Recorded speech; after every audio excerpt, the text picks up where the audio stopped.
All right, we are live. Okay, awesome. Well, I thank everyone for attending, and I'm so excited to see all your beautiful faces here at this meeting.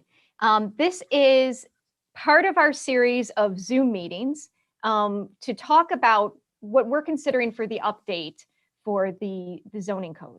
And as many of you know, this is a project that it's not stopping today. This is just the beginning of our conversation. And so we want you to know that you can always not only watch all of the presentations because we have them on rochesterzap.com, but you can look on YouTube. You can comment on all the documents. They're posted on that website. And at any time, you can send comments to us. So please don't think that this is the only time that you can comment. Now, through the course of time, we've obviously worked as a community to come up with the plan, what we want to be when we grow up.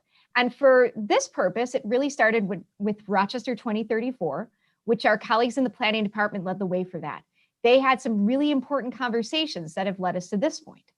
Prior to this meeting, we've obviously had stakeholder meetings, and this is with a bunch of people that really had particular interests in subject topics that we needed a little bit more information about.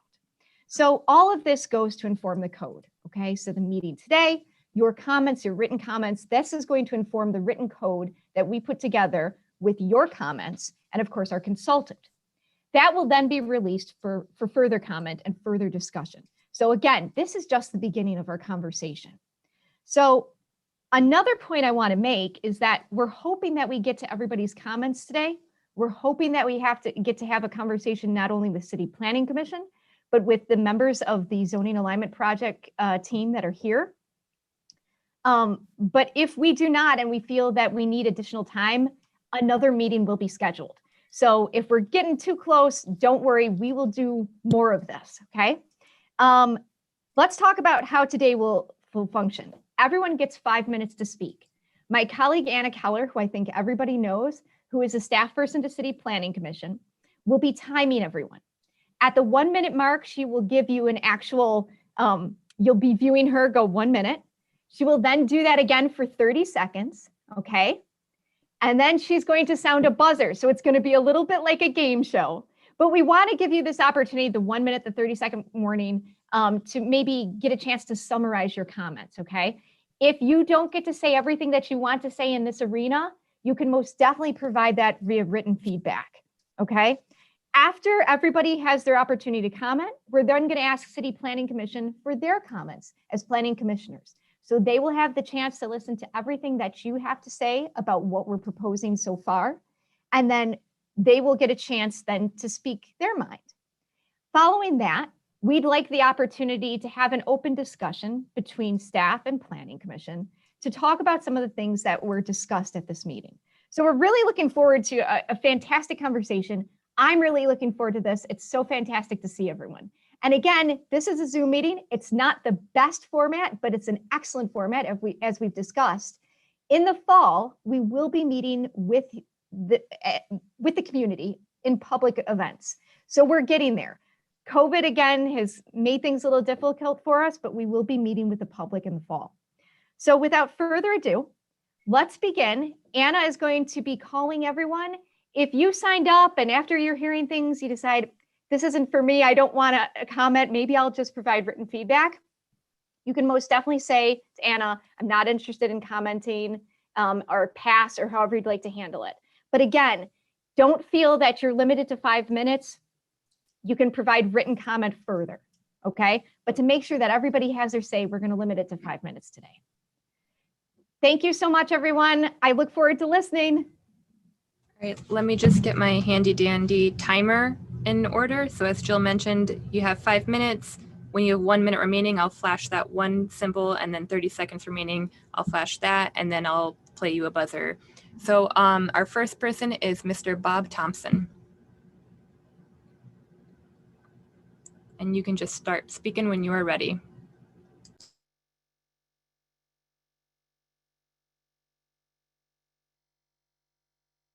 If you are already speaking, you might want to mute yourself. Oh, looks like he hopped out and he's about to hop back in. I don't see Bob. Oh, he's connecting now. The joys of Zoom. Hey, Bob, are you ready to start us off with your testimonial?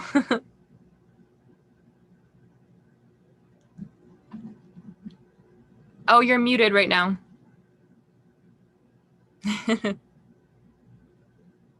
Yep, take your time. Okay. Had a power surge. You just shut my computer off. So now I'm on my phone.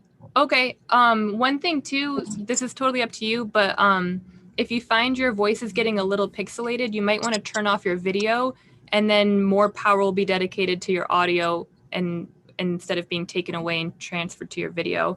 So if you want to turn off your video, we'll be able to hear you, and the sound might be a little bit more clear. Well, give me a sign if I end up with a pixelated voice, and I'll talk fast. That sounds perfect. Thanks. When you're ready, I'll start the timer. Okay, you can start the timer. Great. Hi, folks. My name is Bob Thompson. I reside at 1068 South Goodman Street in the city, and I offer these remarks to the commission as president of the Highland Park Neighborhood Association, also as a member of Many Neighbors Building Neighborhoods, MNBN, as well as a city resident of 15 years. First, let me say that I welcome the effort to update the zoning code. I understand that it's a gargantuan task and one that should be taken in a deliberate, well-informed manner. The current process has had a good start, but now that the general structure has been published, there needs to incorporate neighborhoods and neighborhood leadership in the day-to-day development of the details. As a neighborhood leader, I ask that the neighborhood leadership be included in the development phase and the code details. The normal public input times at hearings is far too restrictive to allow for a robust discussion and creative solutions that will impact residents and businesses for years to come. Though I have dozens of concerns, I want to highlight 6 more specific points that I don't believe have been considered thoroughly. For example, home office and home-based businesses. There's a myriad of different business with varying intensities of use that will impact residential neighborhoods. Even if they're not open retail stores, they may include employees, delivery and shipping of product, commercial vehicles, professional services to customers, such as therapists attending to patients and the like. How will this be addressed, categorized, and regulated? Another important consideration is enforcement. The current zoning code has been spotty at best with regard to enforcement. And generally speaking, zoning has had to rely on citizens to phone in complaints. So what enforcement tools will be made available with the new code? Obviously, the update will be useless if it's not adhered to. Upzoning R1 to LDR, it's well documented that LDR districts will have potential to create more housing availability. On the downside, unless carefully monitored and managed, one stable R1 neighborhood can see an influx of non-owner occupied properties that destabilize it in terms of quality of life and value. The changeover to LDR in the long term may be positive, but in the short term, it may cause single family owner occupants to leave. What consideration and provisions have been made to address this? Also, upzoning to LDR districts while eliminating parking requirements is particularly concerning in my neighborhood. For example, Highland Hospital employees frequently park on our neighborhood streets. Am I out of time? I heard a ding. Okay. With the addition of multifamily boarding houses, rooming houses, there will be increased parking demand. Public transit remains inadequate, and private services such as Uber and Lyft have been unable to keep up with demand. All of this meaning residents will have vehicles and require parking. Administrative decisioning without public hearing, while conceptually administrative decisioning is a good thing, it certainly will streamline development. What opportunity is there for public input then, or making an appeal without the need to sue the city under Article 78? I haven't heard any solutions there. Public input for planned development districts, it appears that ZAP is proposing to eliminate the need for public hearings or appropriate public input concerning PDDs. Much needed changes in public input that caused Highland Hospital to develop an ongoing successful communication with HPNA is an example of how important public input is, and actually it can build a partnership that has continued to this day. When the city is considering a PDD, it's basically a district that creates its neighborhoods and business directly impacted by the PDD deserve to be informed and heard. And I've mentioned just 6 of the many concerns that I've heard from my neighbors, as well as I've been looking through the ZAP process and the proposed zoning. And I would encourage, maybe insist, that the CPC, as the advisory board to ZAP, should insist that neighborhood leadership be more involved immediately in developing the new code. And I'm not even going to need the 30 seconds. I'm going to mail these comments to Anna, and I invite you to ask any questions or make any comments and concerns. Thank you. Thank you. Next up, we have Mr. Richard Rosen. Richard, you can just unmute yourself, and whenever you start speaking, I will start the timer.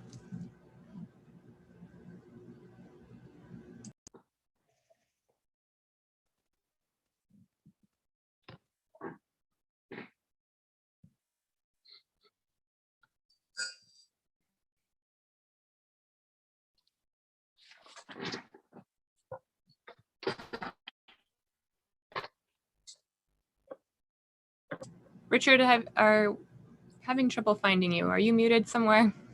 Anna, he's muted. Oh, okay.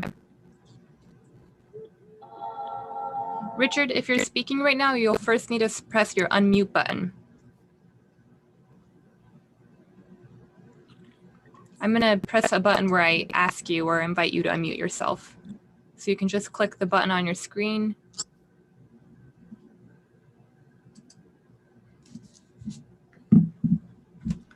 So Richard, on your screen, you'll see an invitation to unmute yourself.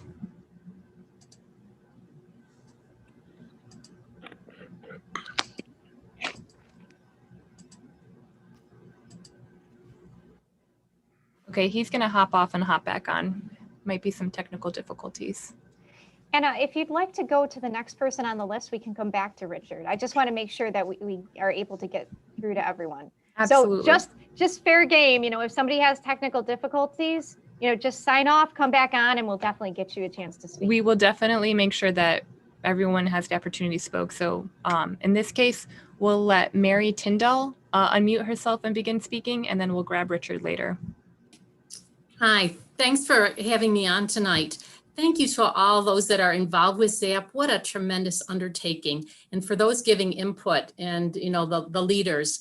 And since there's a lot of stakeholders, I want to be considered as a stakeholder because I am a resident. And I live on Irvington Road, and I've been a city homeowner for 35 years. My husband is a lifelong city resident. And since we worked in the city, we felt it was important that we live here. And what I'm feeling like is many people who don't live or work here in the city are exploiting our city. They are getting money in their pockets, but they're not returning anything to our community. Just for an example, we are R1, soon to be LDR, and we have 54 houses on Irvington Road, and 29 are owner occupied, but 25 of the owners do not live in the houses, and they're either in the suburbs or they're out of state. Most recently, 2 of the houses that were rented, non-owner occupied, the renters went and sublet the houses on Airbnb. So now we have Airbnbs directly across from me, and I've had experience with a house directly next to me.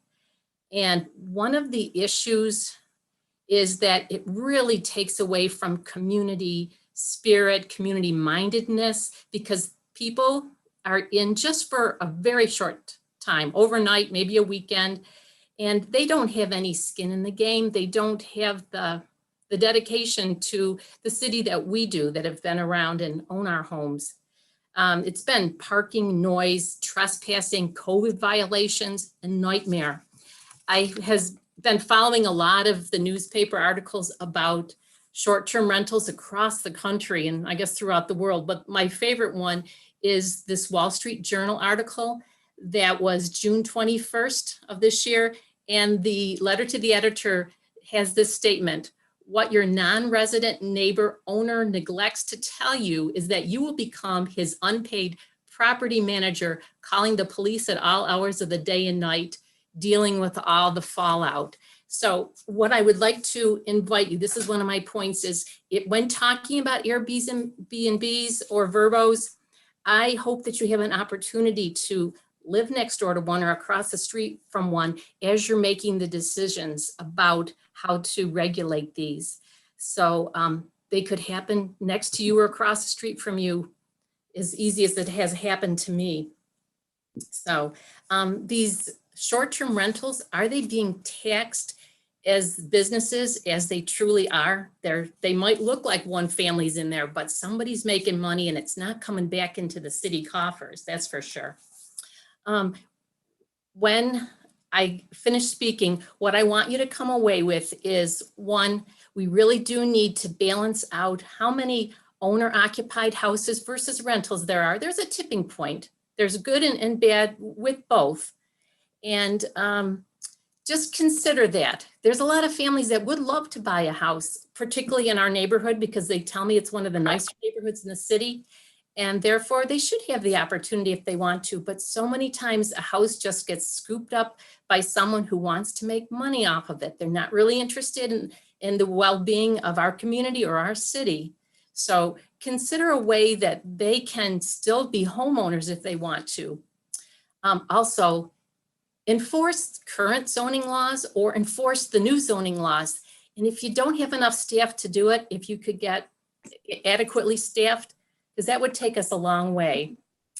Malik Evans spoke with our neighborhood a few weeks back, and he's definitely on board with this as far as taking pride in home ownership. Bottom line, it's a quality of life issue. If things continue in this direction, there's no incentive for us to want to stay, even though we could end up with an Airbnb wherever we move to. It could be next door to us. But we want people to come in the city and be proud and happy. It's a wonderful place to be. Thanks very much. And thank you. I All right. fixed my technical problems, Anna. Yep, no problem. You can start your 5 minutes right now. I live downtown in Charlotte Square. So for the past year, I've given a lot of thought to what I like and what bothers me. My apartment is in what's now called the Center City East End district. I like the mix of uses permitted there. And I'm fairly happy with how unruly behavior or prohibited misuse of the property are handled by the city. I have one quibble with the existing zone. And so I want to tell you about that because I hope that the ZAP process will pay attention to details such as this. Lot line masonry sidewalls can be built of plain unadorned cinder block with no windows, cap, decoration, or even paint. I don't know if you knew that. That's permitted, even when the adjacent lot is open space or parking, so that the sidewall is just as visible to the public as the street facade, where of course there are many appearance requirements. Back in the 19th century, these lot line walls were brick, which is an inherently attractive material that ages very, very well. I suspect that's what this dates back to. Not so cinder block. Second point, I moved downtown from the Park Avenue neighborhood. I miss the ubiquitous presence of street trees planted at no more than 30-foot intervals. The walking experience on downtown sidewalks are for the elderly, such as me, or for those who choose to walk and take the bus and no longer drive, that's me too. And for those who walk their dogs or push their baby carriage, the sidewalk experience is the principal connection we have to nature. Parks are far between. Each and every tree becomes important. Far too many are allowed to die with minimum protection required. So let me give you a little example. What home leasing created, where I live at Charlotte Square, is an excellent example of providing for trees in a variety of creative ways, taking into account the tree lawn and the creative use of hardscape for the sidewalks. So where existing buildings are located right at the front property line, developer responsibility for creative use of the tree lawn.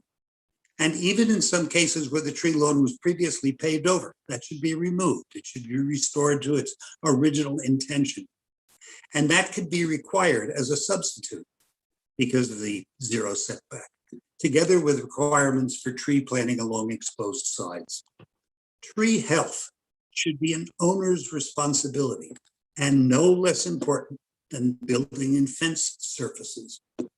It takes decades for a 3-inch caliber replacement tree to mature, and I think we could do a better job seeing to it that they don't get diseased and have to be taken down and replaced.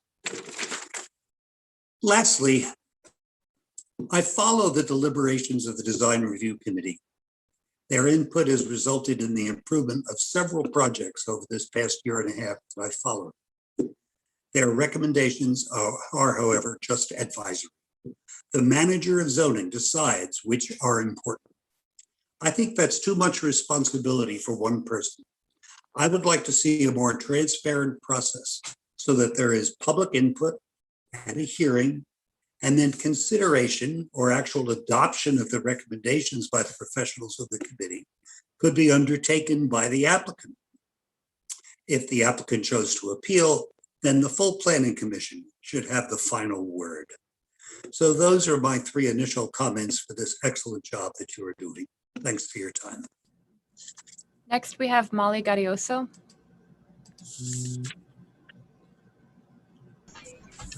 Thanks, Anna.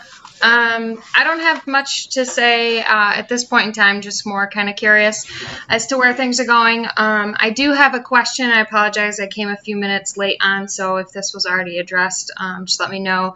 But the actual drafts of sort of materials, taking a look at districts, the map, and that all of those elements, just wondered on, if there's when we can anticipate kind of seeing those as these roll out. And you continue to work through the sections.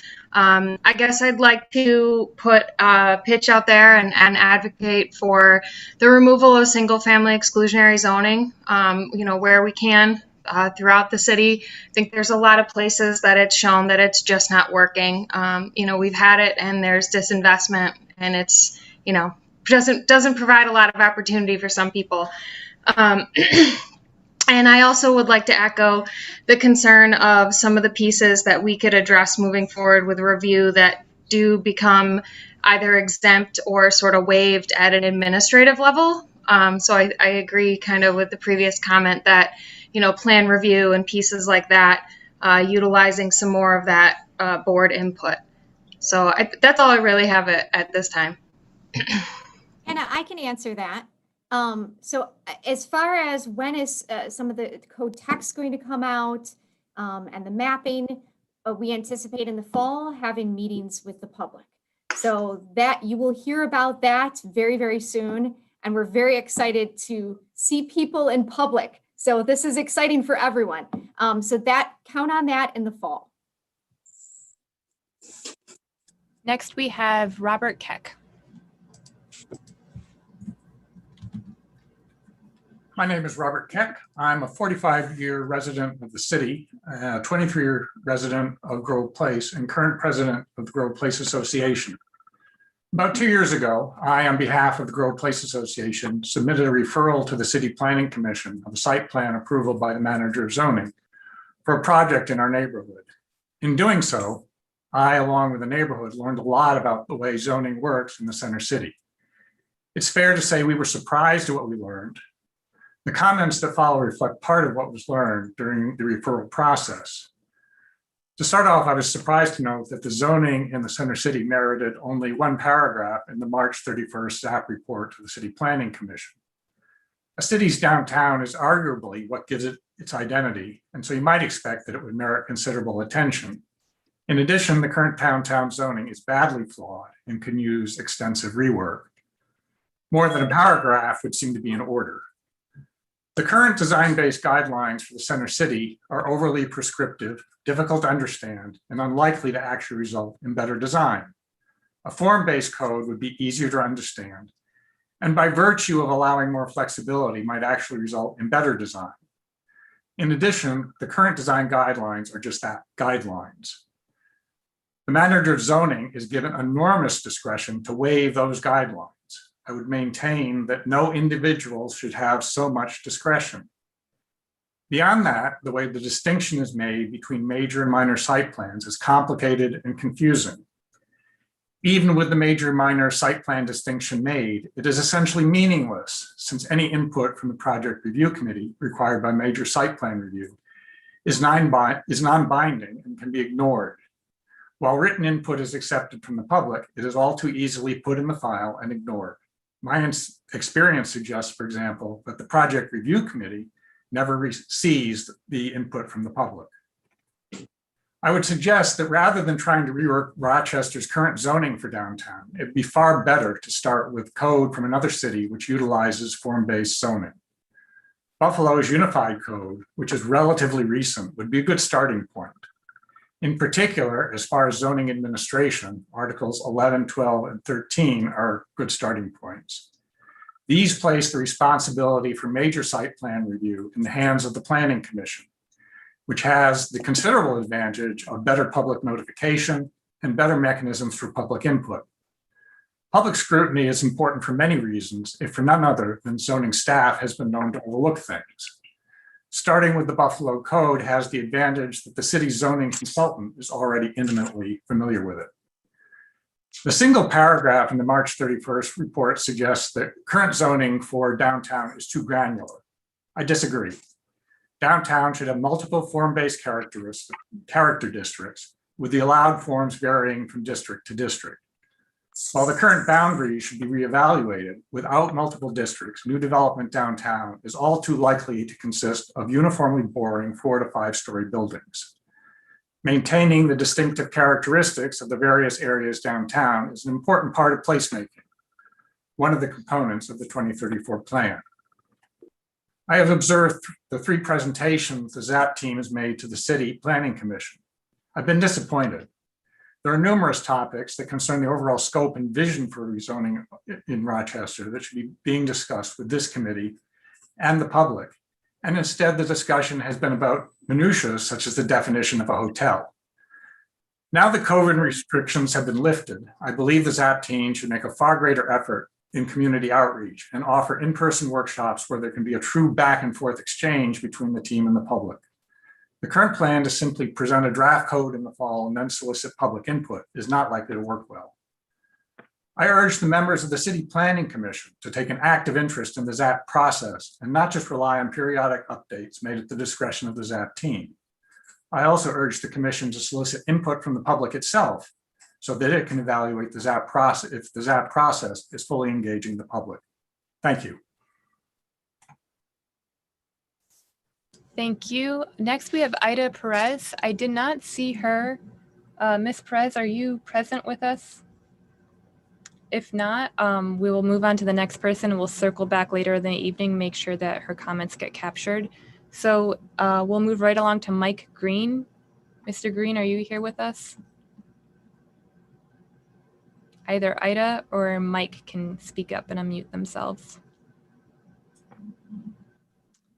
Okay, Carolyn Levine. I didn't see Carolyn either. Kim Hare, you're here, correct? Great, we'll give you, when you start speaking, I'll start your timer for 5. Okay, I won't, I'm Kim Hare. I live in the Maplewood neighborhood and have been a resident of the city for 45 years and have lived in 3 of the 5 quadrants. So I've been around in a variety of our neighborhoods. I did submit my comments to the ZAP through their website. So the only thing I want to mention is that I would ask that the city and the consultants look at piloting a hyper-local zoning model in some of our neighborhoods as an opportunity to bring the community, being residents, renters, businesses, and the city together to work collaboratively rather than what has happened so often in the past, which is an adversarial type relationship where one party feels put out and not listened to. Using a hyper-local model of zoning and piloting would be forward thinking for the city and would allow an opportunity for everyone to have a voice in the process and to own the outcome jointly instead of feeling like it is put upon. We could use this both in our residential areas as well as in our business corridor areas. And I think it fits very nicely with the 2034 plan's objectives. And so I would ask that you consider that, and I submitted some comments to ZAP. All right, thank you. Thank you. Next, we have Glynis Valenti. Hi, it's Glynis. Sorry. I actually hadn't planned on speaking. I did submit our comments via letter today. So if someone else wants to take this time, that's perfectly fine. Great, much appreciated, and thank you for submitting your comments in writing. Those will definitely be incorporated as well. Next, we have Thank you. Miss Barbara Kupiec. Unmute. There you go. Perfect. Okay. Barb Ann Kupiak. I'm treasurer of the Maplewood Neighborhood Association, so I'm a member of the board. We'll be submitting our comments in a few weeks, but I've already received some comments from some of the neighbors.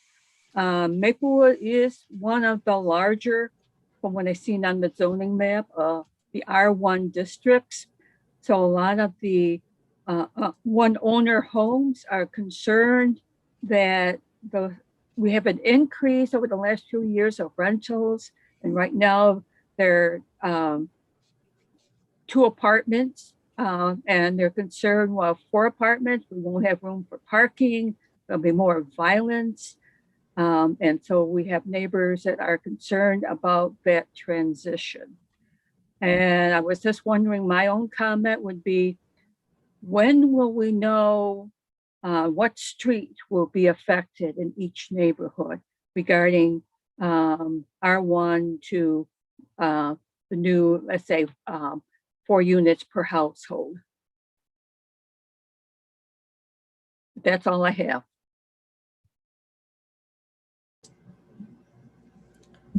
Do we have someone from the ZAP team who might want to answer the street by street question? I can do that. So, Barban, thank you so much for your comments. What will happen is the zoning map, which will again be released in the fall, that will show where we're proposing for certain districts to be. And the regulations then go with that particular district. So in the fall, everyone will have an opportunity to take a look, not only at the regulations for those districts, but also where those districts are proposed to lie. Next, we have Cheryl Giacherio. Apologies if I butchered your last name. If Cheryl's not with us, we can move on to Tom Pastecki, and we'll circle back with anyone that wasn't present when their name was called. All right, Marianne from Calumet Street. Jen Bideman, I see you're here. Hi, everybody. So Jen Bideman here from Common Ground Health and homeowner in North Winton Village and City. And just wanted to say that the Healthy Kids Coalition at Common Ground Health is really looking forward to the ZAP alignment project. You know, our coalition extensively advocated for the inclusion of active transportation options, as well as many of the placemaking options that ended up being in Rochester 2034. And just to say that we are supportive as this moves forward. And so you will be hearing from me and many of our coalition members throughout this process as the Planning Commission looks to do this nitty-gritty work of making sure that Rochester 2034 gets implemented with fidelity.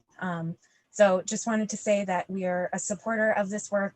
I'm excited about it. I'm hoping that the placemaking plan gets implemented with fidelity of how the planning department and the community wrote it.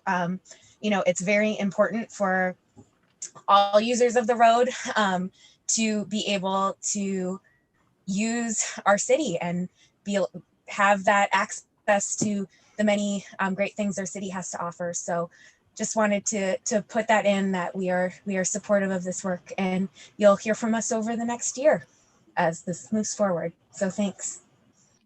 Thank you, Jen. Next, we have Jane Morgan. Miss Morgan? I don't think I saw your name yet. How about Sue Rothel or Rothel? John Curran?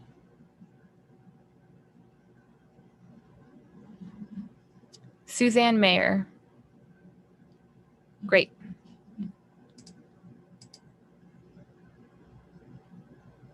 Hello, my name is Suzanne Mayer. I live at University Avenue. I'm a resident of downtown Rochester. I've been here about 11 years in the city. I belong to Grove Place Association. I've been involved with the C4 Center City Community and Hinge Neighbors. So my comments are sort of brief, hopefully. So I'm responding to the table and the presentation that you have. I think that the tables are quite good to have. I think that those make life much easier. The point that I would like to talk about is the standards. When do they get developed? And also, do they include the management of things that should be done in a mannerly way to be a good student, such as what people are talking about is management of garbage, noise, etc. I think that the people who are building and or have decide to have a rooming house or a VRBO need to understand those requirements before they go ahead and do some of the and get their permit to have a VRBO or whatever is going to be required. We have a VRBO in our neighborhood. We don't even notice that they're here, so it's not, and it's well managed. So it depends upon who's managing and how it is and the rules and regulations. It's been quite well received on East Avenue and here on University Avenue. Too often managers and the profiteers rely on the neighbors to police their units. So I do agree with the comments that have been said before. And the other thing I wanted to do is discourage any drive-throughs. We're trying to get to become a less car dependent, and drive-throughs that you're talking about, how would you regulate them? I would say don't permit them. Require people to use some wellness and get out of their cars and go do something. On East Avenue in the morning, it's very hard to even get by because of the Dunkin' Donuts drive-through. So you're providing good things for the people who are, the profiteers. I want to talk about the RFP process as you're going through them, because in eventuality, the RFP process sets the stage for the development of the city-owned property. So that standards ought to be put in this RFP, which will enhance the status and the reputation of the city of Rochester, rather than detracting from it. I'm concerned in the future when there is an RFP awarded to a developer, there seems to be little enforcement of what that RFP says. So it seems it's possible to have a bait and switch mentality that is awarded, such as we have on the east side for the Interloop East fill-in. The city may be afraid of that nothing will be developed, but it lets the developer control the process instead of telling them what they are supposed to live up to in the RFP process. Denying the purchase would be preferable, and then resubmitted the RFP. When a developer comes and said, I can't meet what you require in the RFP should be recalculated. Looking at standards and enforcement and the power of the zoning management. While I strongly believe in the zoning manager today, as you will note in my last comments, when I get to that, there's still a trust me factor in that particular manager. Standards are key, so we want to know how they're going to be developed. We need to rethink the enforcement permitting process. The basic premise should be that the code compliant projects can be approved as of right. That's great. But any type of code waivers should require a more public and a more stringent process than the current site plan review process. The current management process is the manager can decide not to require review by the planning committee. The goal should be to make development more predictable, which we agree with, and to make code compliant development easier and non-compliant code development more difficult. So we think that there are ways to do it in black and white and less gray. It meets the standards. If it meets the standard that passes, I agree with everybody else that then if it passes, it passes. If it's not code compliant, it doesn't get passed. What this process today can lead to, not with this present zoning manager, is that you can have fraud, you can have dishonesty, and you can have loyalty. So those things, which is how this process works today, could lead to that. And I think That's time. We're at 5 minutes. Thank you. I just want to say one more thing though, and it's not nothing to do with this. There are many times in your life when you do things. I was on the planning commission for a few years, and I believe that at that point in time, the planning commission group that taught me everything that they had, from Dave Watson to Eugenio to everyone, we all learned a great deal, and we had a lot of fun and we had a lot of stress. But throughout that, Jill Weidrich was our leader, and I think was able to present a good many things in a more explicit manner and help us through that process. So on a personal basis, I want to thank you for all that you've done and will do for Rochester and its environs. And I wish you the best. And I feel that this is such a loss, and I really am upset. But I think that you've given Rochester a really great part of your life. Thank you.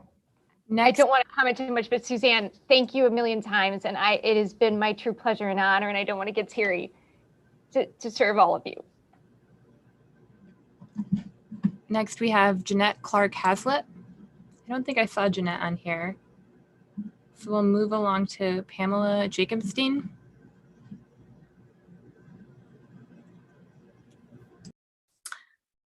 Hi,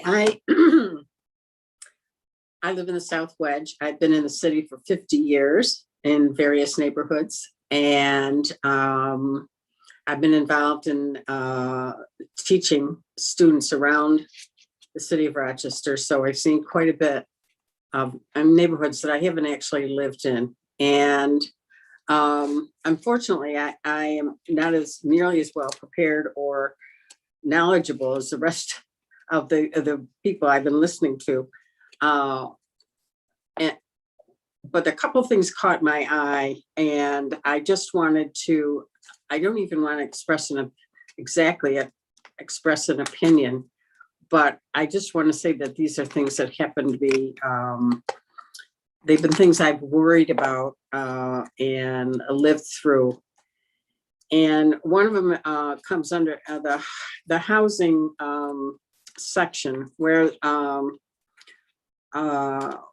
the discussion about acquiring vacant or abandoned or tax delinquent properties, that there is, and I hope I'm correct. I might be incorrect. The term the land bank is mentioned, and from my interpretation of it is that this group of people have really the power to acquire property through an annual tax foreclosure. And they're in a position to acquire this property. Is it 5 minutes already? No, that was a different sound. You have 3 minutes. That was a doorbell. Oh, okay. All right. So what I was hoping is that so many of these houses are in neighborhoods where people really would love to be land owners rather than renters, but they aren't able to get the funds to do this. And as I read through all that housing information, it seemed as if there are a lot of ways in which the city could make minority families, give them a helping hand so that they could actually purchase these homes and redevelop them and secure a better home life. and improve life for the children that go to school, stable situations. And so I'm just giving a shout out for this being an opportunity for us to do things that are not only efficient and well run, but also full of heart. And I think this sounds wonderful, what you've planned, from what I can tell. My kudos to you. Thank you. Thank you. Next, we have Benjamin Callahan. Benjamin, are you with us? If not, we can move along to Gail Lynch. I don't see Gail either. Next on the list is Evan Lowenstein. No Evan. How about Kathy Smith? Alrighty, next we have Tom Greiner. I know Tom's here. Yes, hi. Just a few comments. I haven't really come a little late to this. I don't have any granular comments. I've got some general comments, but before I get to them, since I'm retired now, and I spent 40 years in front of the Planning Commission, I would just like to say, as I'm retired, and it doesn't matter, that Dave Watson has been a superb chair of the Planning Commission. The city is lucky, maybe not lucky, but I'm really glad that he's been part of our city here. I've been a resident for the same house 38 years, and I've always felt good, both as a resident and somebody practicing in front of the Planning Commission, that Dave in his tenure has done such a great job. And I would also echo Suzanne's comments about Jill. We should write into the code that she can't leave. But she's been wonderful, and I know she'll be wonderful in her next position as well. So really briefly, has there been any studies, formal studies, or are they being planned to study the real property tax impacts of the new, like what will be proposed as the code, is one question. Another one, I had like a general feeling as I read the plan, and again, I have to get into it more fully, that it might come from a larger urban city. And so that led me to a question. Is this approach to zoning patterned off other real cities? If so, what cities are they? Have there been studies or reports regarding this kind of zoning? And if so, would they be made available to the public? In other words, studies of other cities that have experienced this type of zoning plan. One other comment is reduced parking. I mean, part of the, and the city's been doing this. I mean, actually, it started in the 2003 code and has been progressing, this idea of reducing parking where possible. That kind of implies it implies something about public transportation. And I wonder if there's been any idea what the reduced parking will do to reduced car traffic, which would then have an implication on public transportation. Do we have enough? I mean, I think the answer is no, but is there some plan to acquire more public transportation? I think bike lanes, I've always thought bike lanes are a good idea, but I really don't like lines drawn on a street. Not with everybody looking at their cell phone. The line on a street's not going to stop a biker from getting run over. Would there be any money or any plans to actually create real bike lanes that have curbs that protect them from vehicular traffic? And with that, I commend really everybody that's been working on this. I think there are a lot of really good ideas in it. I intend to make more formal comments, more granular comments as the process unfolds, but I'm glad to have this opportunity. Thank you. Next, we have Reverend Judy Lee Haye. Thank you. I'm Judy Haye. I live at 528 Benton Street in the Swoolburg neighborhood. The ZAP document is complex and impacts our neighborhoods and quality of life for decades. We urge a stronger engagement with neighborhoods prior to this adoption. There's much in this plan that is good, such as supporting community gardens, historic agriculture, historic architecture, building equity, and reuse of manufacturing buildings. In the 2034 plan, there's a strong statement that is not necessarily supported in the ZAP plan. It says the share of homes sold to owner occupants as opposed to investors often has a strong correlation with neighborhood strength and stability. Where this share is high, homeowner and confidence and commitment to reinvestment tends to be strong, and vice versa. The ZAP plan is centered in upzoning to increase density throughout the city.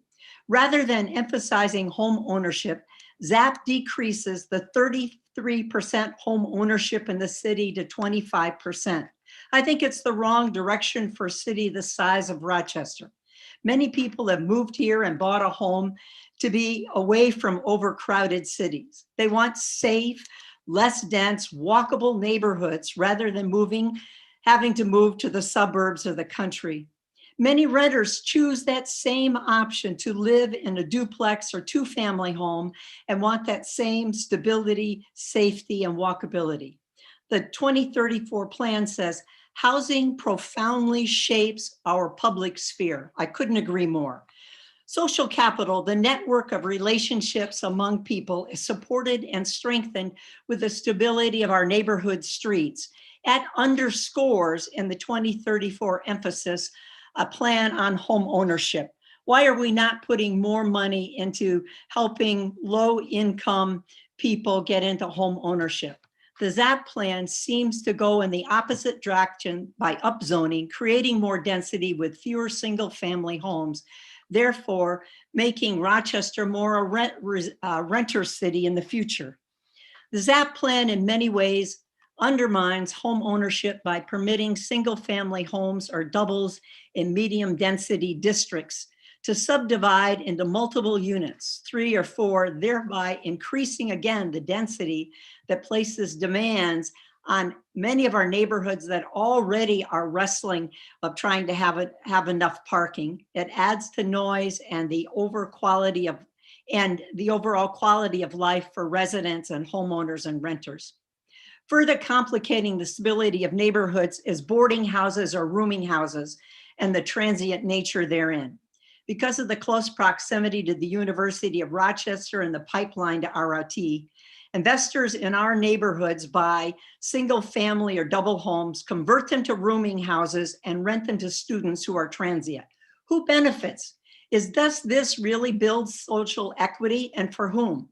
The landlord often is not a city resident, and there is no code enforcement nor a guarantee that it'll be owner occupied in the new code. What's the guarantee it's going to be owner occupied?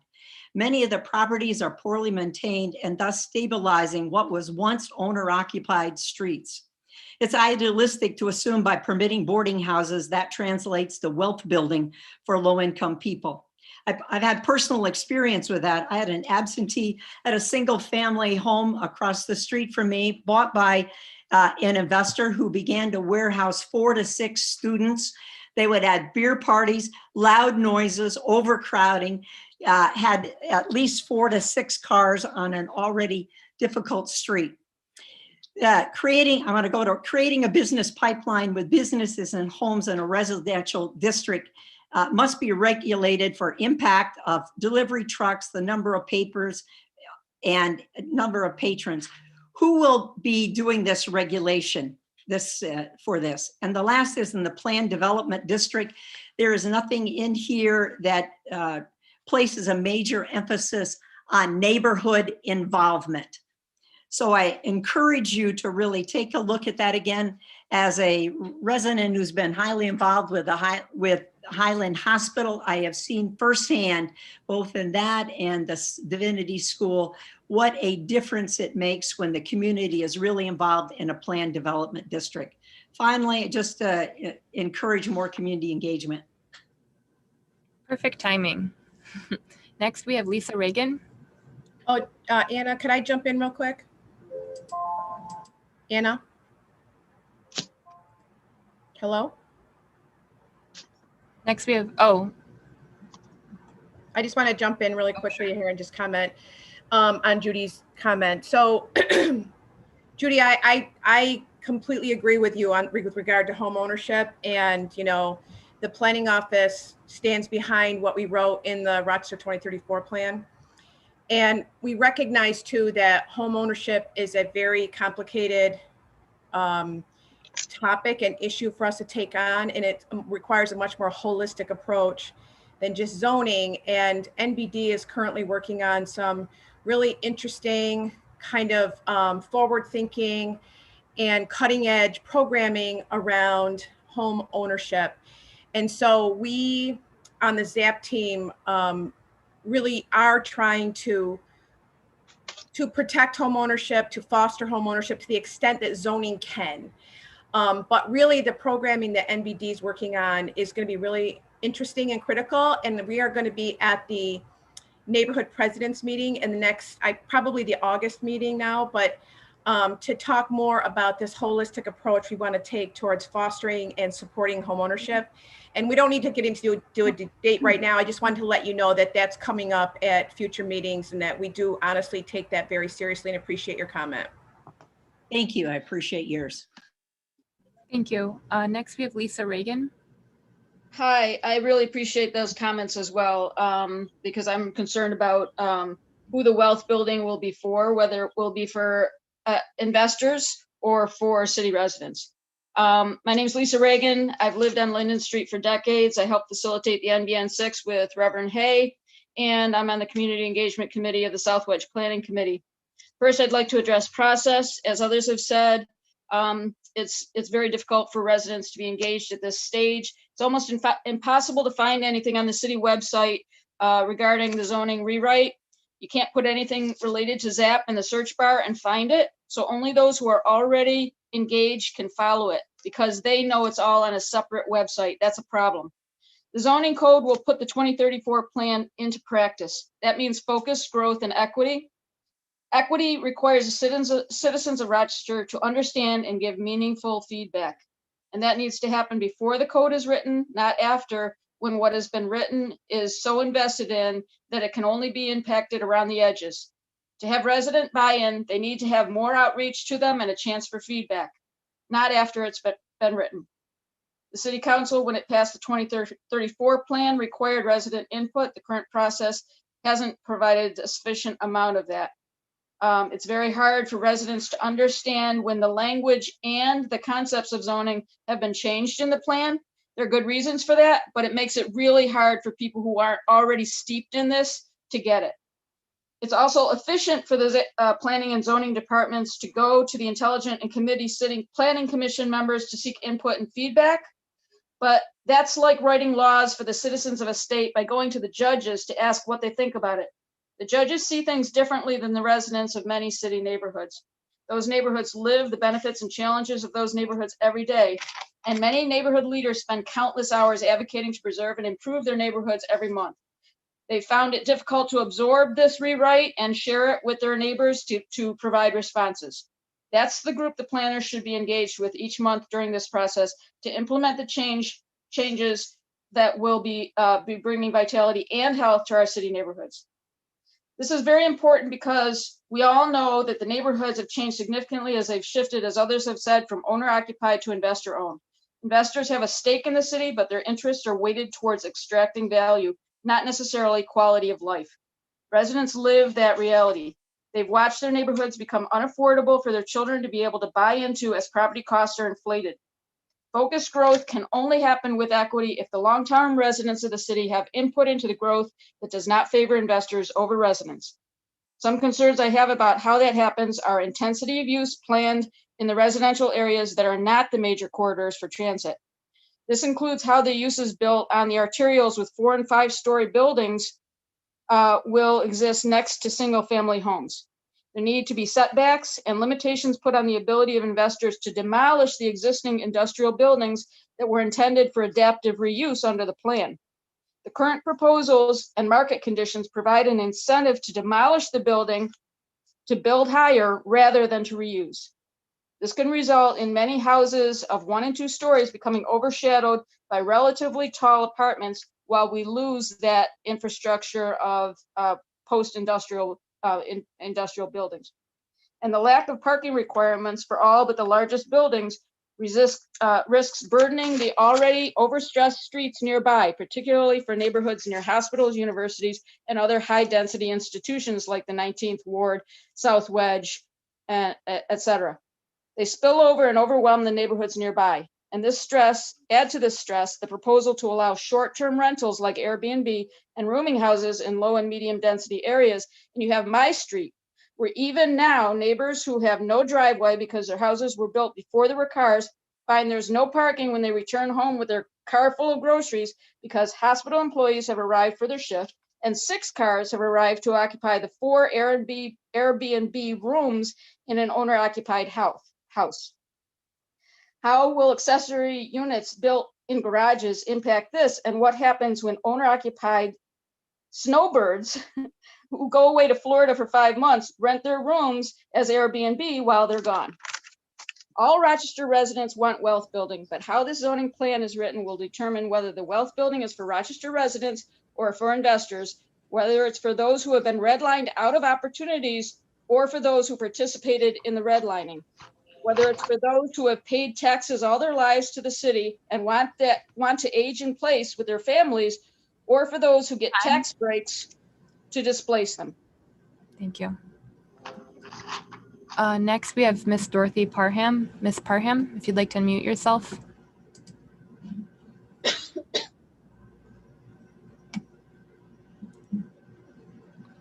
And then when you're ready, you can begin speaking.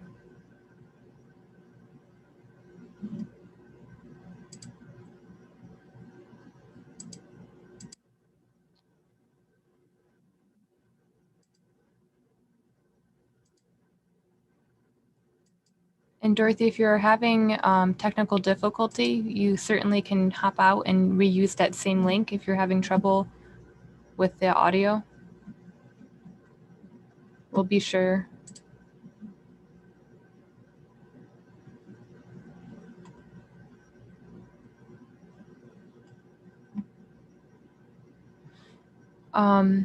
It looks like Dorothy is having some technical difficulties, so we'll allow her the opportunity to sign off and sign back in, and then we'll make sure that we hear from Ms. Parham during this meeting. Right now, it looks like there's some audio issues.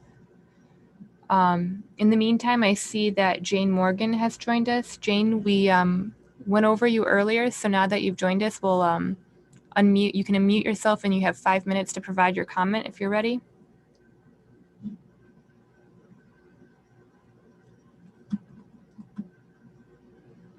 Jane, can you hear me? Looks like Jane might have hopped out. All right. So we're just waiting on Jane and Dorothy to hop out and hop back in while we wait for them. Miss Mary Coffey, if you'd like to unmute yourself and you do your testimonial. Perfect. This is just a wonderful group. Everything I would have said, they've said. And I think we all realizing that the special interest groups and the investors and the profiteers are the ones that are coming out ahead in this city. And we want everybody to have the ability to have home ownership.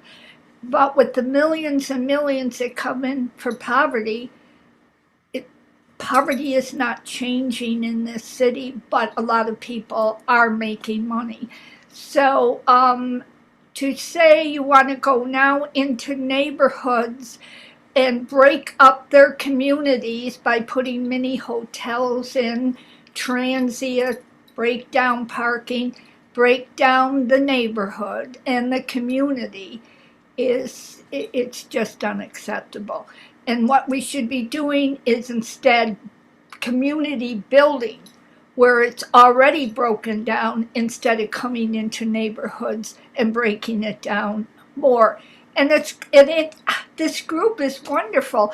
It will be going to the special few, will be profiteering or making money from this, not those that really are in need. And as we go on the housing, the zoning, we also have to go and understand we need to raise our quality of the educational system and make sure our city government brings jobs into this city so that those who are poor and in generational poverty will be able to buy their own house instead of living in a government-funded house. Thank you. Thank you. So I see that both Dorothy and Jane are here, but would either one of you be able to unmute yourselves and try speaking? Or if you're already unmuted, speak now. Just seeing that you might be having some technical issues. Again, we'll be sure that all that public input is ongoing and that there's always other platforms. Even for those who've already spoken, you can still submit in writing if there's more that you need to say. And then if, for those who weren't Dorothy or Jane, you do have those other opportunities to submit in writing. We'll try again with you later, but in the meantime, we'll move on to Johanna Cummings.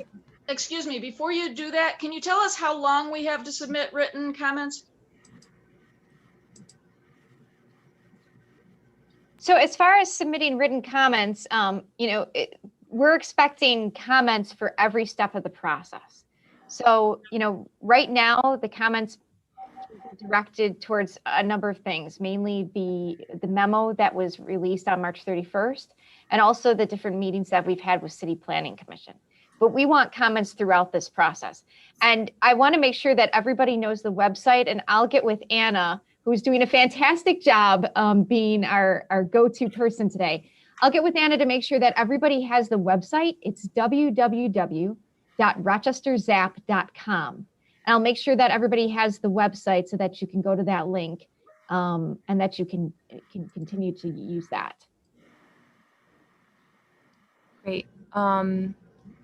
Next, we have Johanna Cummings. If you're here with us, you can unmute yourself and begin speaking. That also goes for anytime Ms. Barham or Ms. Morgan figure out their technical difficulties, you can just blurt in and begin.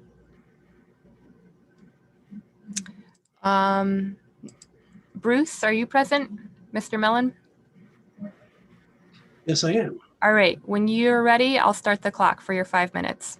Thank you. I'm Bruce Mellon. I'm a 20-plus year Rochester resident, an owner-occupant at 114 Edgemont Road, president of the Upper Mount Hope Neighborhood Association, and co-chair of Rock MNBN Group of Neighborhood Presidents. I'm finding 5 minutes is extremely limiting for what I have to say. There are a lot of things, both procedural and content, I and others want to bring to the attention of the CPC so that they can ensure items are incorporated into the code. First, I have questions to the CPC and ZAP team that I want to be heard. Where can we see all the documents that have been submitted at previous meetings with chat and video by email to the ZAP team, to the ZAP comment form, via other meetings with stakeholders, and other responses to the comments? Does the CPC have access to all of the above, as well as dialogue between the ZAP team and Camiros? What specific kinds of dialogue is the CPC having with the rewrite team beyond these couple CPC meetings and presentations? What specific kind of dialogue is the ZBA having with the rewrite team? Shouldn't the ZBA be involved in the rewrite in that they may see more deficiency in the existing codes? What code snippets, sections, definitions have been somewhat developed to date? Where can we find them and see them? Waiting for a final draft in the fall and to see the direction being taken is being too late in the process. Transparency needs to happen much earlier. How can we better understand the limits of, say, licensing or not, rentals of all types within the New York State, federal, Monroe County case law? Can leases, contracts be required to be available for viewing to assure aspects and clauses are not in violation of city code for the claimed use that the investor may have? Can the annual license costs be made to make it at least licensing, inspection, and revenue neutral so we can get more inspectors? Can there be yearly inspections? Can owners in-person seminars be required? Can there be local property manager requirements for addresses without owner occupants? Could rentals without owner occupants and say Airbnbs where the owner is not on site be at a different assessment and tax rate? What is the New York State law on this? Are these considered businesses? Can there be occupancy taxes for rentals, rental rates or occupancy that is shorter than a year with ongoing month to month, which is quite often the case, or for longer periods even? Can a student school year where the actual occupancy duration might be less than a year be considered a transient short term? Is the rental term or the actual occupancy duration the key to the way things are going to be written? Note that students in our neighborhood are renting Airbnbs by the night or month for the whole school year. So those also may need to be considered transient and short-term rentals. How does one exclude the code people that rent out houses during the week, say during the Masters, right, Doreen, from being considered hotels and renters? Isn't there something similar in federal tax law for rental income? What is the wording criteria, definition for owner-occupied Airbnbs? Is it where the owner-occupant has to be there 100% of the time, or only 50% of the time, or nights or weekends, or what? Those are impacts that negatively affect neighbors when owner-occupants are away and when they let others occupy their rooms. What if a property is owned by an LLC? Who is the owner that might be considered an owner-occupant? Is it anybody designated that has a percentage interest in the LLC? I hope not. And then I only have 5 minutes. There's not a lot of sufficient time here to go into the problems with upzoning, nor time to comment here upon what the ZAP team might have brought to the CPC late in May, nor time to comment on problems with the existing code that CPC members need to hear. Those areas are part of today's comments that I submitted in writing. I hope the CPC looks at them closely. It has become very clear, though, from the moving target published PowerPoints and videos that drafts of the codes sections with definitions need to come out early for a protracted review long before the fall. It is also clear that a few individuals from neighborhoods that are ready to dive into the weeds of code need to be embedded in the ZAP team conversations and could actually help and speed up the writing process. Many individuals will need to review the draft code over many weeks to see that it is appropriate, complete, airtight, hangs together, and several iterations are likely going to be needed. We don't want to end up with ambiguities and multiple interpretations like exist in the current code between neighborhoods and zoning. I want to thank you. Thank you. For any of those that are having trouble with technical difficulties, I just emailed you alternative ways to join the call. So check your inbox for alternative ways to join this call if you're having a hard time unmuting yourself.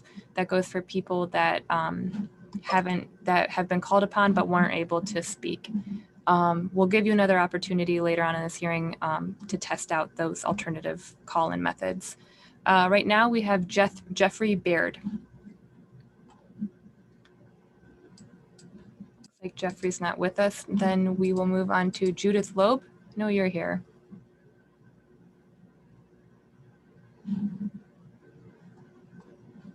Miss Loeb? Yeah. Oh.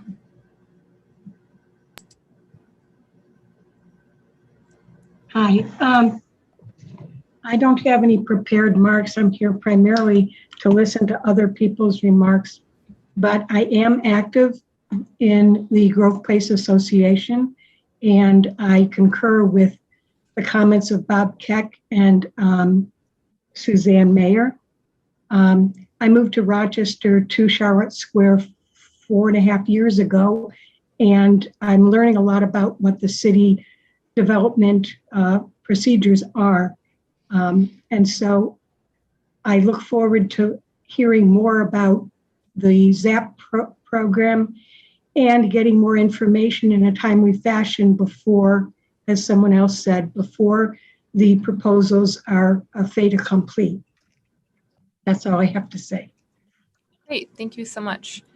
Next, we have Cassandra Petsos. I'm butchering all the names tonight. That's okay. I understand that the city as a whole has dramatically changed over the years, due to the loss of manufacturing and the aging housing stock, and right along with the U.S. economy. The result is that the city's declining population, empty retail and manufacturing real estate parcels, empty residential lots from demolished houses, and abolished brownfields. With the need to revitalize and redevelop, it is necessary to craft a redefinition of the zoning districts of commercial and industrial areas. However, in residential areas that have lost density from demolition, rather than rezoning, rebuilding in kind is what is needed, whether single or multiple unit housing, rebuilding in kind. Many residential areas have held their value or increased in value over time due to the desirable lifestyle they afford, the unique character of their streets, their walkability with easy access to cultural centers, parks, bars, and restaurants. Most of these qualities are pre-existing and universal based on the historic layout of the city as an old municipality in which the lots are small compared to suburbs. Residents throughout the city identify with the current characteristics of their neighborhoods, whether it is architecture, density, or sense of place. The only role the city needs to play in reviewing the zoning in such areas is to not disturb those elements of desirability and stability in which existing residents have invested and which are attractions to new residents. Some cities throughout the United States have dramatic housing shortages and have instituted drastic zoning changes.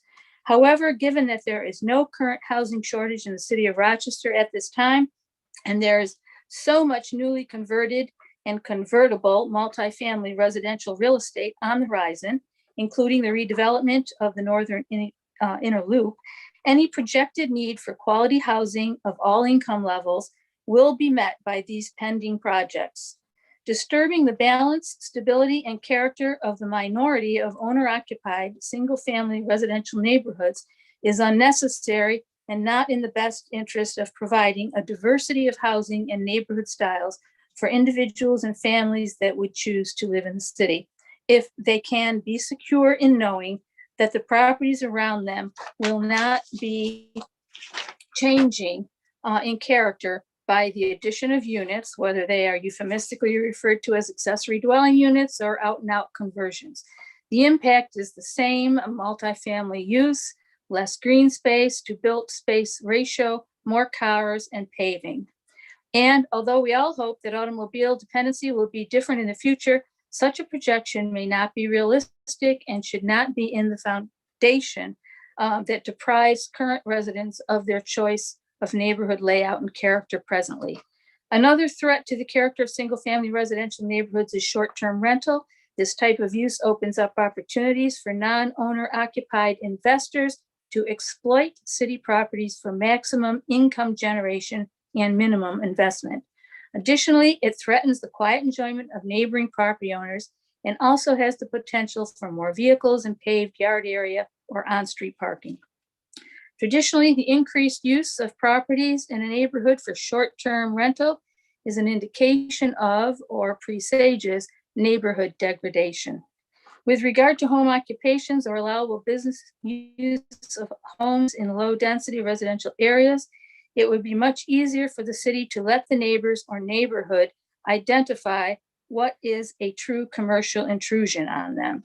This is an area that requires real input from the neighborhood groups to determine code parameters as to what would be unobtrusive in the way of projected number of incoming customers, employees, noise, parking congestion. Many people are currently doing business in their homes and fly under the radar of their next door neighbors because there's little impact on them. So I think it requires neighbors to help you out and in figuring out what the parameters should be. The city's plans to create more density by rezoning any arterial streets used as bus routes needs to be more qualified. There are many gracious residential streets that host bus traffic that should not be allowed to devolve into commercial streets on the premise that it enables a higher number of people access to mass transportation. No city street is remote to mass transportation access. The neighborhood environment on a street should be no less valued than that of an interior street. Again, such modern zoning precepts are meant for the suburbs. And I just want to ask that as the city revises the code, I would hope that it does not throw out the baby with the bathwater and focus on the concerns of the residents, not those of outside investors. Next, we have Jill Orbach.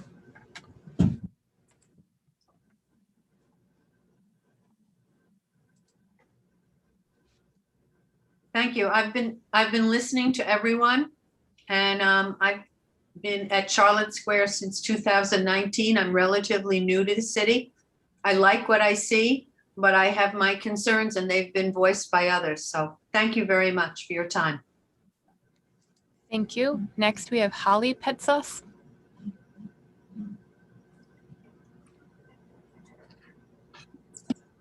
You have to unmute.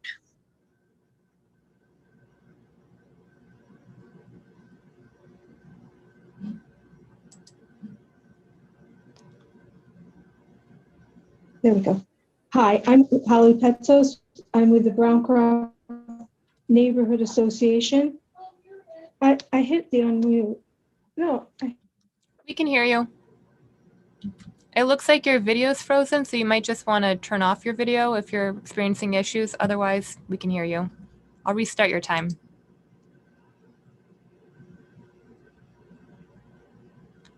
Given that your video is free, yeah, there you go. Perfect.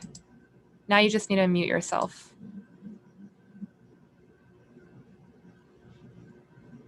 There should be a button on your screen. There you go. You're unmuted.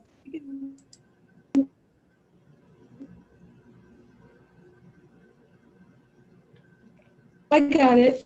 Can you hear me? Yes. All right. Holly Petsos from the Browncroft Neighborhood Association. The Browncroft Neighborhood Association Board of Directors issued a letter. Holly, I'm so sorry for interrupting. You're still coming off a little to the City pixelated. of Rochester Planning Commission stated in its concerns relating to the proposed zoning. Copy is our carrier here. I'll continue and tell me if it works better. Okay, right. Okay. We have received only 3 objections to these comments from our neighbors. These comments have been published in the Browncroft Crier newsletter, which is distributed to all 670 households and posted on BNA Announce. We request that the City of Rochester and the Planning Commission seriously consider these points as they develop the amended zoning code. Now I'm going to read the points that were in the original letter dated October 3rd, 2019. And they're numbered, so I'll just go to the numbers. 1, neighborhoods such as Browncroft should be considered as successful examples of quality urban living and as desirable alternatives which attract people who would otherwise choose to live in the suburbs. Browncroft is not only aesthetically pleasing, it is walkable, not automobile dependent, close to cultural resources, services, retail, and public transportation. Comprised of nearly 670 residents, Browncroft is a large and flourishing portion of the city. Rather than alter the successful and highly demanded neighborhoods through zoning and planning changes, we believe that encouraging investment in and redevelopment of areas bordering high demand neighborhoods would productively address the Vision 2034 goal. Number 2, unlike many urban areas, there is not a housing shortage within the city. A great deal of housing has fallen into disrepair and or abandonment as a result of predatory lending practices or neglectful absentee landlords. These issues can and should be addressed administratively or through appropriate legislation rather than through zoning changes which would affect neighborhoods such as Browncroft. Number 3, we are particularly concerned about proposed changes to the city zoning code as applicable to areas such as our neighborhood currently zoned as R1. While we certainly would support changes such as making the definition of family or related more inclusive, and clarifying that activities such as maintaining an in-home office were permitted uses. We strongly believe that the following features of the current zoning law should be maintained. Whether called R1 or low-density residential, zoning should specify single-family residential as the only permitted use. We believe that adding a second or subordinate residence to an existing single-family lot would overcrowd and degrade the neighborhood, as well as decrease green space and increase runoff. It is our understanding that Doreen Kirkmeyer, the city manager of planning, advised the planning commission in a September 9th presentation to them that many negative comments had been received about permitting additional subordinate units on single-family properties, and that she verbally committed to initially not including this proposal in the new zoning code. The Browncroft Neighborhood Association requests that no provision supporting additional units on single-family properties be included in any current or future provisions of the zoning code. Permitted home, business, and commercial uses of such zones should be narrowly and specifically described to avoid ambiguity. Existing legal non-conforming uses should be permitted to continue, but future conversations should be conversions, should be prohibited. The Browncroft Neighborhood Association respectfully requests that this letter summarizing our official comments regarding the Vision 2034 plan be incorporated into the official Planning Commission file. Now, the original letter that was dated October 2nd, 2019 was signed by Peter Easterly and myself, Holly Petzis. That's my conclusion. Thank you. Thank you. Next, we have Dee Dee Ranger. Hi, I am participating in listening. I too am a Browncroft resident and have lived in the city for over 40 years. I really welcome this forum because this is the first time that I've been actively able to hear the issues that are being brought forth so eloquently by all the neighborhood groups. I have worked on many issues of my neighborhood, and when I chose to live in the Browncroft neighborhood, the characteristics that appealed to me were that it was an R1 zone neighborhood. It was a stable neighborhood. We've worked to maintain the historical elements that were developed over 100 years ago. And I think in doing so, one of the desirable effects of that has been reflected in the current market pricing that's been hitting our neighborhood.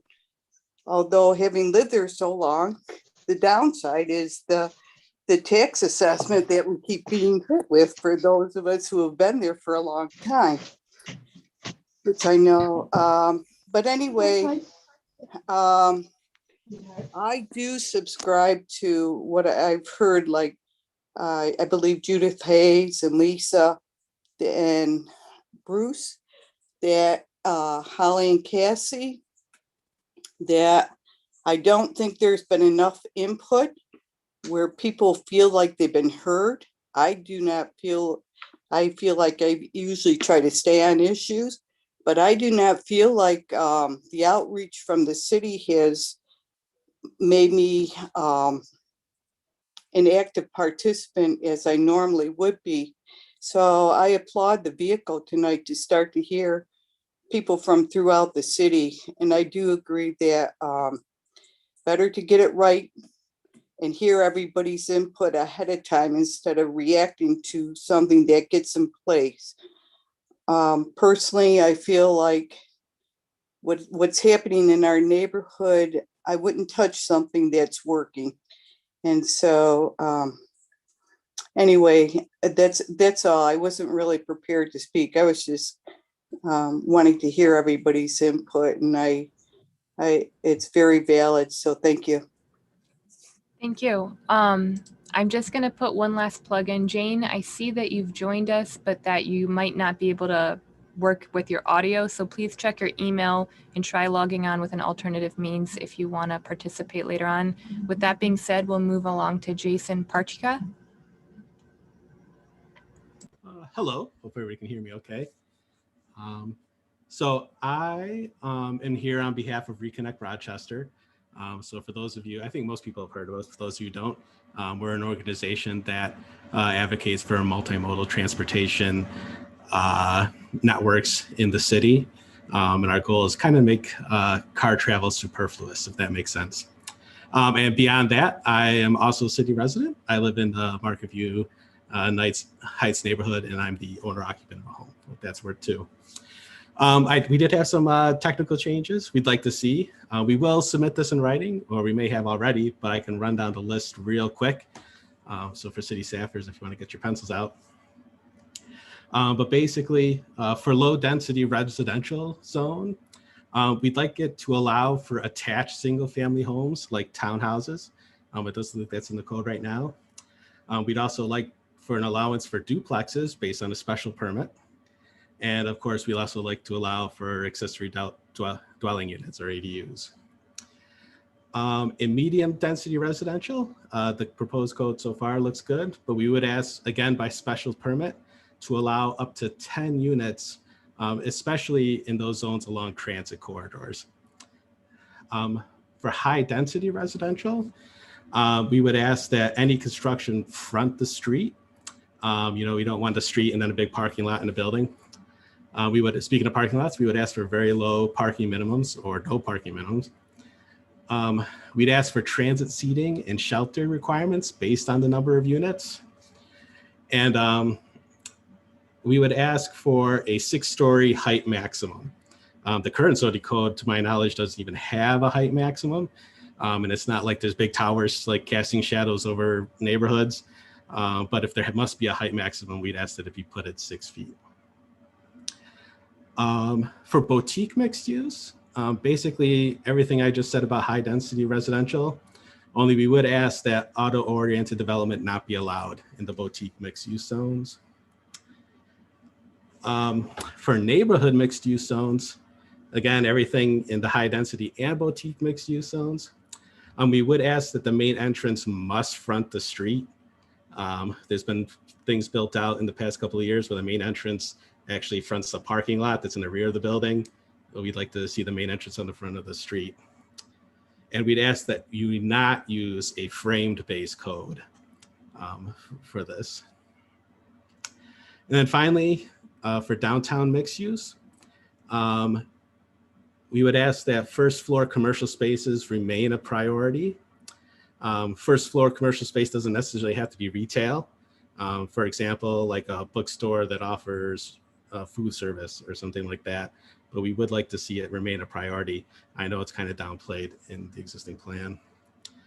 We would ask for no first floor parking in downtown mixed use. Again, that should be used for commercial space. And we would like to see, I think this was something that was a message, but basically wrapped around mixed use for parking garages. So should a new parking garage get built downtown, let's wrap it in a mixed use building, not just have, the ugly edifice of a parking garage facing the street. So that's all my official reconnect notes. And then if I have a little bit more time, just as a resident, I do live on Prince Street, north of Main Street, which puts me in the Market View Heights neighborhood. So my neighborhood is already zoned R2, even though I'm the owner occupant of a single family home. I'm surrounded by many duplexes and triplexes. And I just want to say on the record that I have many long-term neighbors here. They're great residents. They participate in our community. Every night, we're probably sitting on someone's porches, having a drink, grilling some food, what have you. They're wonderful neighbors. They contribute to the community financially by, paying property taxes that are included in their rent. And they're just great folks. And I'm sorry to hear that in other neighborhoods, maybe it's not so great, but I really feel like those folks who rent in houses are great people and contribute to the community. And God bless every one of them. And for what it's worth, I would invite everybody after this meeting to just come do a drive-through of my neighborhood. Again, I'm hearing just parking issues. There's plenty of on-street parking right now. The only time on-street parking is an issue in my neighborhood is I live right next to the Armory and Auditorium Theater. And when people decide to treat our roads like a parking lot instead of using the available parking lots, that's the only time it's an issue. But come on by, great neighborhood, great people. And I love my R2 neighborhood. Thanks, folks. I'm on my way, Jason. Get the beer. All right. I was just, it sounded to me like Jason was inviting us all to gather at his house. It's a beautiful neighborhood. It's quiet. You can see the fireflies from my front porch. I don't know why people think high density neighborhoods are such a boogeyman. It really is. I love it here. It's great. Next, we have Mike Evans. Mike, oh, there you go. Yeah, I'm here. Hello. My name is Mike Evans, and I am the Executive Director for the Southeast Area Coalition. Very happy to be a part of this. I agree with a lot of what has been said. So brevity is the soul of wit, so I will not keep everybody regurgitating the same things that have been said. I would just like to reiterate my concern of the absentee landlord, real estate investors, developers, and business entrepreneurs profiting from taking some of these houses from single use to multi-use or whatever. I understand not everyone wants to be a homeowner and that there is definitely validity to living in multiplex, whatever. I've done it myself and have had a great time. I just want to make sure that equity and equality is on the forefront of this. We're seeing it all over the nation where people are being pushed out of home ownership or condo ownership because of the price. People charge what they can get away with and not what's fair and equitable. And I would encourage the city to look at rent control. I encourage to make them look at property control of some sort. Profit for profit's sake does not elevate the community. And that's all I have to say at this juncture. Thank you. Thank you, Mike. Next, we have Stephen Smith. I don't see Stephen's name in our participant list, but Stephen, if you're here, you can unmute yourself and begin speaking. I'll be sure to cover all of the people who registered but who haven't spoken yet in case they joined later. Right now, next on our registrant list is Josh Doolittle. Josh, are you here? No, Josh, as of right now. Then we'll move on to Mr. Dorian Hall. I know Dorian's here. When you're ready, Dorian, you can unmute yourself.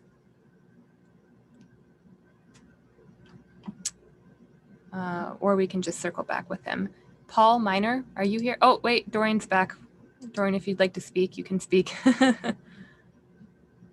Sorry about that. I'm doing 10 things at once. Dorian Hall with the resident at 1062 South Plymouth Avenue, Vice President of the Plex Neighborhood Association. And I just want to say, first of all, I am so thankful to be on this call, and I really appreciate all the folks chiming in with their comments. I'm speaking from a minority perspective in a minority neighborhood. We all have some same common goals, and we've experienced a lot of, I would say, pain based around housing. And, we've had the option of having a little say based on the R1 zoning. But since the 2034 plan update, my residents feel like we're losing that option to voice our opinion. And we're looking forward to having more community engagement. We have not felt included. And my goal is to make sure that not only Plex, but other neighborhoods, including the minority neighborhoods in the Southwest, have a piece of this pie here and be included with the zoning rewrite. I just want to add that it's very important. And most of the folks in my neighborhood are really worried about survival, living day to day, and taking care of family issues. But they asked that I join this call and just voice the real importance of making sure community's input and community engagement is achieved from the city of Rochester. And I will also be submitting some written comments. One of the big things that we see is the city charter doesn't really include people being appointed by the community. So one of the things we were thinking in our neighborhood and hopefully what other neighborhoods support is that we kind of change the charter to include some of those city planner seats, be inclusive of folks voted on or supported by community. So we don't have it just one-sided, folks being appointed by the mayor's team, but having some appointed seats from the community. And that's it. Thank you very much. Next, we have Paul Miner. Paul, when you're ready, you can unmute yourself. There we go. I didn't expect to speak. I'm just sort of listening in. I find this fascinating. Although I'm theoretically retired, I've been dealing with zoning boards here in Massachusetts for about 50 years. And I will look more closely at what's being proposed. Some of this owner-occupied, separate apartments, things like that, I've seen in different zoning codes, and I may look into some of those and send those the way that's worded. Owner-occupied and things like that, send that in to you. But I appreciate you holding this tonight, and we'll continue to listen to everybody's comments. Great, thank you so much. Next, we have Kimberly Russell-Pierre.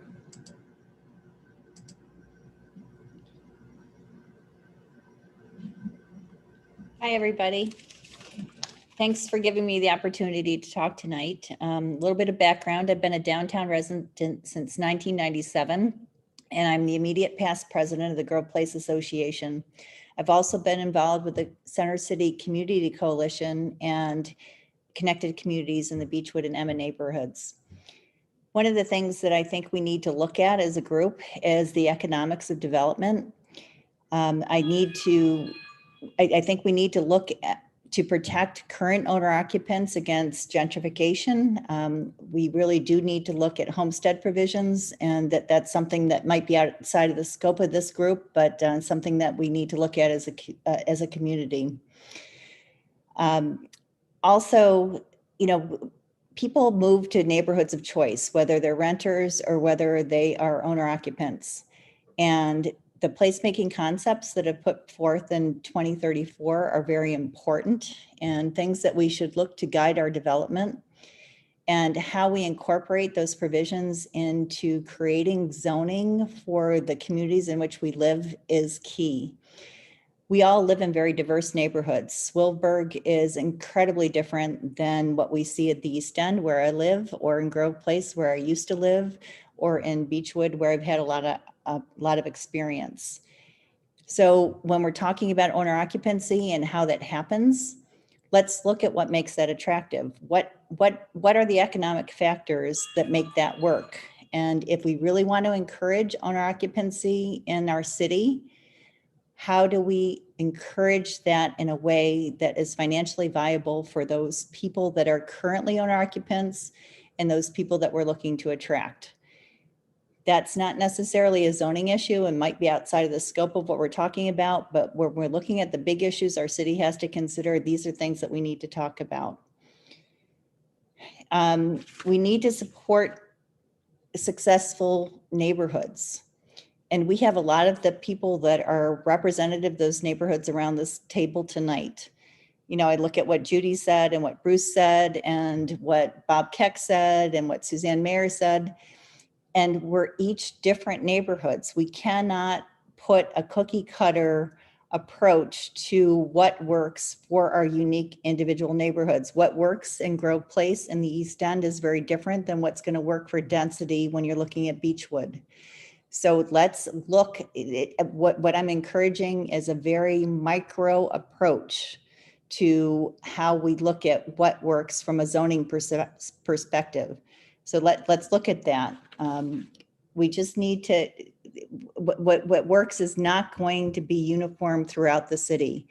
So what we need to look at is very, very unique by the different geographic neighborhoods that we have. You know, we talked about, you know, what makes an area attractive. And in zoning, you know, I'm downtown, we're dense. You know, we have parking garages. We have available parking on the street. We have had a lot of development along the Interloop East. And we are tackling what is going to work on Interloop North. And what we need to really pay attention to is how we integrate the zoning that is going on with Interloop North with the ZAP project. I know that Jill's been looking at this, and I'm hoping that there are conversations with Doreen and all the consultants about what it is that we are going to do to take those areas of potential development and zone them in a way that creates livable, workable spaces. One thing we do not have downtown and was not integrated in Interloop East is green space that's available for people to get out. There are kids in the building next to me that play basketball in the streets. They do not have somewhere within a 2-block radius that they can go to play safely. We need to think about that as a city. And I'm running out of time. So anyways, I just want to underscore how important community engagement is and how much I want the city to reach out to those of us that have been longtime residents and look to our experience in the city to inform what you're doing. And Jill, you best not leave, because we cannot do this as well without you. So please stay. And whatever you can tell us to do to help make that happen, you need to let us know. Thank you, Kimberly. So I see that there are 2 people in our participant list that have not spoken, Jane Morgan, and then there's a second Mary on the call. Mary or Jane, if you want to mute yourselves, you do have, you know, we would love to offer you the opportunity to let us know if you want to comment here or comment through writing later. So if your name is also Mary or Jane, you guys can unmute yourselves. And that actually goes for anyone who happens to be on the call and that has not spoken. Those 2 I can see are on the call. There were a few others this evening that had RSVP'd: Ida, Mike, Carolyn,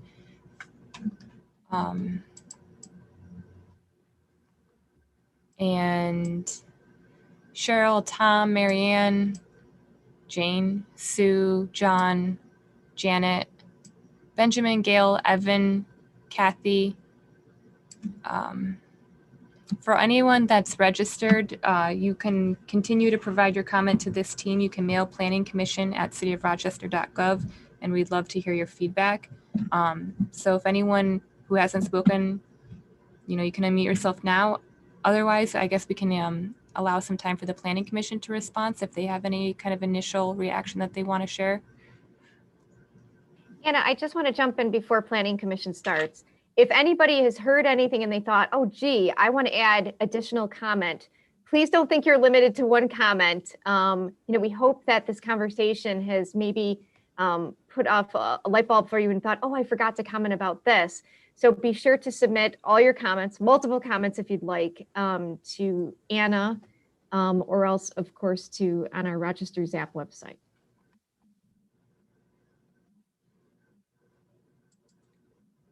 Great. So with our remaining time, I'll leave it to our commissioners if there's any kind of reflections or reactions that you all had.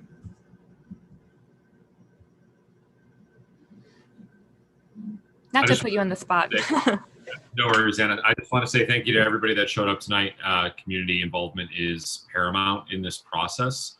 I know that we as a commission board we've been very excited to participate in this, and very open ears. So it's what I've been trying to tell everybody I'm connected with about what's going on.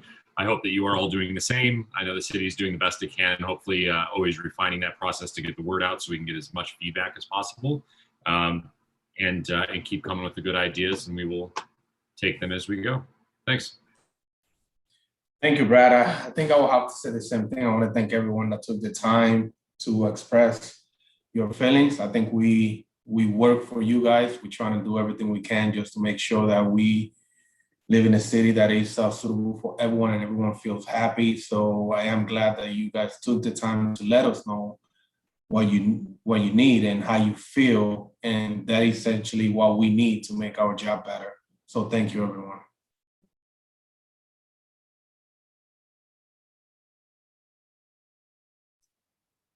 I guess I'll chime in right quick. Again, with my other commissioners, I want to thank everybody for participating tonight. I think it's been a very worthwhile opportunity. And I guess just a couple of things that I want to share is that I've heard a couple of comments about people wanting to become more engaged in the process. And I think the process was organized and designed to have that happen. And I encourage you and your constituents to provide any and all kinds of input that you want to provide via the website. I think that's the place where that needs to come so that we can get access to it and be able to take into consideration all of your concerns that you have or may have. And then secondly, to encourage your constituents and your neighbors to participate in the meetings that will be public. So again, it gives them an opportunity to share their concerns in a public forum, in a public way, not just on a Zoom meeting, so that their interests are taken into consideration and are not forgotten as part of the process. So again, I want to thank you and for the kind words, and I'll turn it back over to Anna. Unless you were going to say something, Kim. I don't want to put you on the spot. I just didn't want to exclude you. No, I think everyone covered it. I too thank everybody, as well as you, Anna, who I couldn't live without, but. Great. Anna, if you don't mind, I kind of would like to step in and maybe pick the brains of City Planning Commission a little bit. We heard a lot of fantastic comments, and I'd like to echo, obviously, Planning Commission and thank everyone so much for participating, and this was really great. One of the important parts of this process is, ears open, maybe mouth shut, right? And so, that's an important thing for us to keep in mind. So I just want to ask Planning Commission, you heard these comments. Are there any comments that stand out to you for things that, we really need to take a closer look at, whether it be in the document that, again, was put out on March 31st, or any other comments that you've received or heard since then? Is there anything that you would like us to focus on and dig a little bit deeper into?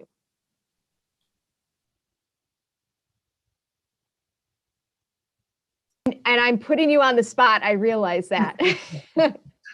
Well, I guess I'll chime in. I think based upon what I heard, I think there is a lot of interest in residents in the R1 districts, potentially even R2, having concerns about people having businesses in residents that are zoned that way.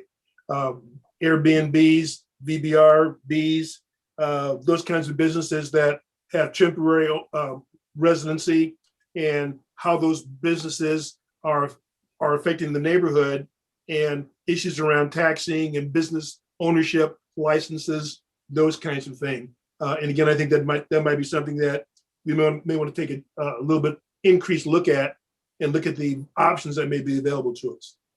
So I'll jump in here too, Dave, because I appreciate that comment. And we heard the concern during Rochester 2034 community engagement. We heard the concerns about short-term rental, and that is absolutely driving the conversations we're having with our consultant right now. And these short-term rentals, we've heard from our constituents, and we've heard it again tonight, are a problem. And we are kind of looking at those short-term rentals as a commercial use and not a residential use. I know that they're in a residential building, but they are not a residential use. They are a commercial use. And so we are working really hard right now at figuring out how to appropriately regulate those as commercial uses. So What we have right now in our minds that we're playing with is that they would be completely excluded from the low density residential and the medium density residential districts. So that is where we're leaning, and we did hear support for that tonight. So that's good news. And of course, we've heard from other advocates about them, and supporting them, but we've heard loud and clear from our community that they need to be regulated more strictly. So we are working on that. Super, thanks, Doreen. I'm going to keep on asking the questions and do a little facilitation here. We also heard a number of comments about process. And of course, we covered this to some extent within, again, that March document. And I want to ask Planning Commission, because we've got some seasoned members on here who have participated in many different variations of processes, from plan development districts, rezonings, special permits, subdivisions, et cetera. What are your thoughts about process? And do you want us to look deeper into things? Do you have any comments regarding process? Again, to follow up, because we did hear a lot about process.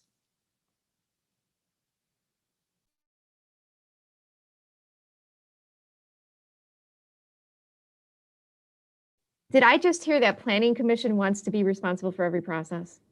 Not particularly. No, I think the process, I appreciate the comments that people want to be involved, and I think that's great. But there has to be a starting point. So I think there will be more information. I encourage everybody to get involved, stay involved, and keep us posted of your comments. We definitely want to hear from you, and there's not an effort to obscure that, but we have to start somewhere.